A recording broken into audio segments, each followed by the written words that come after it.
Star Trek has always reflected social issues through the lens of science fiction. What would you like to see Trek tackle in the coming years? As a matter of fact, right now, I would like to see the newest shows deal with the issues we're having in the United States as we speak. I mean, what we're seeing right now in the United States is almost like a Twilight Zone episode in itself. Seriously. So dealing with the issues of a threat to our own democracy in this country, which we have right now, dealing with the racial divide that we have right now, and dealing with misinformation. To me is a priority. Misinformation, that's the most fascinating thing to me. I think it's really important for Star Trek to tackle fascism head on. I never thought I would see fascism on the rise in America in my lifetime. It clearly is. It's clearly a problem. It's clearly a threat. And I think that science fiction, when it is done at its best, it really addresses and makes us think about what is happening in our world right now. The two biggest things that I think are facing humanity right now, specifically in the United States, the rise of fascism and the ridiculous idea that climate change is not real. Climate change. Yes. I don't think we've addressed that. No, we haven't. That's a great thing for Star Trek to try and tackle. They haven't gone there at all. I mean, it's been all about unity and you know, humanity working together in concert and, you know, finding peace in the universe, but yeah, climate change. Yeah. It's interesting to see what we're doing to our planet with climate change, right? And I guess just any kind of environmental impact that we're having, especially with technology, right? So there's this catch-22, we have all this technology, it's obviously bringing the world together and it's creating a lot of solutions to problems that we've had, but you know, there's also like a fallout to that, and so maybe even just like discussing and negotiating and thinking about what it looks like in the future and how technology can actually fix that problem. The character I play is sort of finding who he is. He doesn't know his species or race or anything. And so, you know, as a black person, I feel with Star Trek, I never really saw that story told before. And I'm excited that I can sort of start to tell that story. So I would love to see Star Trek open up and talk about all types of issues with all types of people.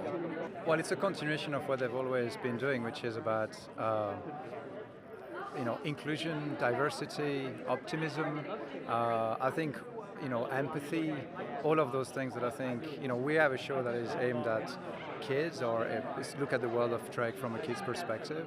And I think that all of those values are so hugely paramount today, so just carry on doing that good, spreading that sense of optimism about our future, I'd like to see Trek show us that we have a way forward, because sometimes when you're in the present, you get stuck in the moment. It's hard to see that there is a way to get through the difficult stuff that you're dealing with. And so, I personally come to Trek a little bit for optimism, a little bit for, a realistic assessment of how we kind of get through what we're in. I think we just keep needing to expand further on, I've been really proud of what Discovery's continued to do with queer representation. As a member of that community, I think the more we expand that, because there's no one way to be queer, so I'd really love to just see more trans representation, more just different, obviously as a woman, more women together in love on Trek, because I'm feeling that way right now, so I want to see it up on my screen.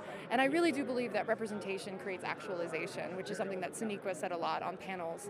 Because I have to tell you, usually I answer this question by saying we need trans people on our show, and we've done that. So I was just going to say we need more trans people on trans people of color. I love that. Trans people of color. Black trans women on the show, absolutely. I would love to see black trans representation specifically, yeah.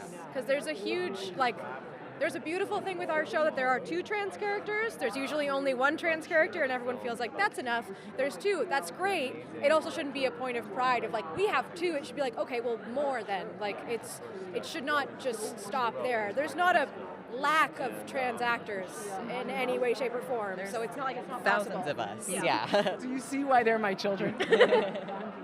I love them so much. And not just in front of the camera, behind the camera too. I would love there to be trans people in the writing room, behind the camera. Is there not? No, there's not a trans person on writing staff. Not on writing staff at the moment. At the moment. Not yet. Science fiction can get people to think about those things in ways that coming at them head on maybe can't. And I think Star Trek probably does that better than any other sci-fi properties.